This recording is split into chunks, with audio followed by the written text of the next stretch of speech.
Makinis, manipis, minsan, madungis, pero masarap. Mwah! I-kiss. Sexy time na. Sexy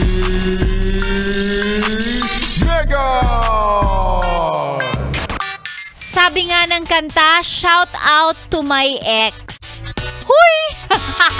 Shout out sa ex natin. Mga ex, ang dami. 'Di ba? Kapag iisipin mo, kung nakatuluyan mo yung mga walang hiya mong ex, hindi ka sana magiging masaya sa relationship na meron ka ngayon. Oh, 'di ba? Kaya nga sabi nila, minsan yung mga heartache, no, yung mga pagkakataon na broken-hearted tayo, minsan hindi natin maintindihan kung bakit nangyari. Nagmahal ka lang naman, iniwan ka pa. Minsan ang hirap tanggapin. Pero 'di ba? Totoo yung sinasabi ko na kung sakaling iniwan ka man niya, ibig sabihin hindi kasi siya ang para sa'yo dahil merong better person na darating para sa'yo. 'Di ba?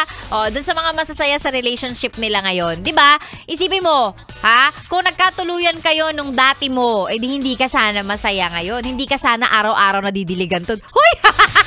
Hindi, 'di ba? I mean, hindi ka sana masaya sa relationship ngayon kung nakatuluyan mo yung ex mo na walang hiya naman, manloloko naman, two-timer pa, ginagamit ka lang, 'di ba?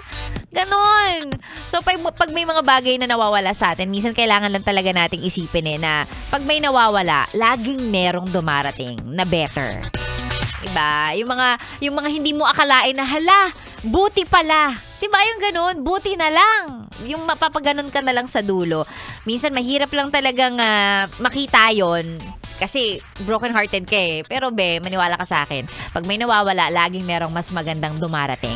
Laging mas maganda ang kapalit. Ganon! Lalo na pag mabuti ka namang tao, hindi ka papabayaan ng langit, Diba? Pag mabuti ka namang tao, makukuha mo kung ano yung deserve mo. Oh!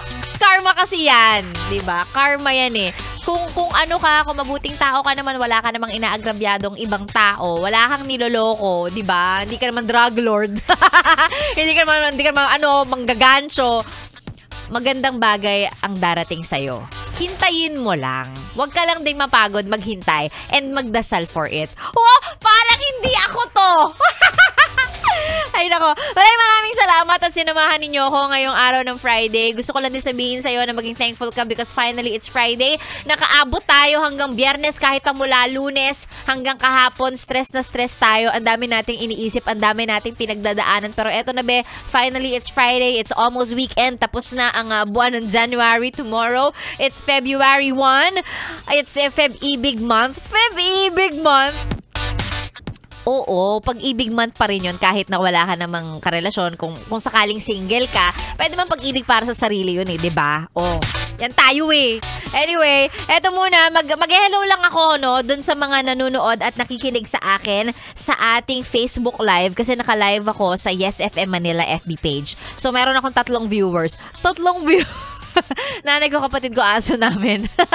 Charot lang, hindi. Meron akong mga kausap dito sa Facebook page ng Yes FM Manila. So, hello. Kung gusto mong humabol, kung gusto mong sumilip kung gaano kaganda si Sexy Megan, hindi naman ako hindi naman ako nagsisinungaling. Ayan, go and check our Facebook. And wag na rin kalimutang i-follow at i-like yung page na yan. Inchendes! Of course, ganoon din yung page ko, DJ Megan, Yes FM. I'll see you guys again tomorrow. Mas maaga ako pag Sabado, kaya gumising ka ng maaga para umaga pa lang. Kumpleto na ang weekend mo. Bukas po, alas 6 hanggang alas 10, si Sexy Megan. Kita kits, happy Friday, yes friend. Ikaw ay nakatunin pa rin dito lang sa stasyong masarap pakinggan. This is 101.1, Yes FM. Solid! Happy Friday! Baby.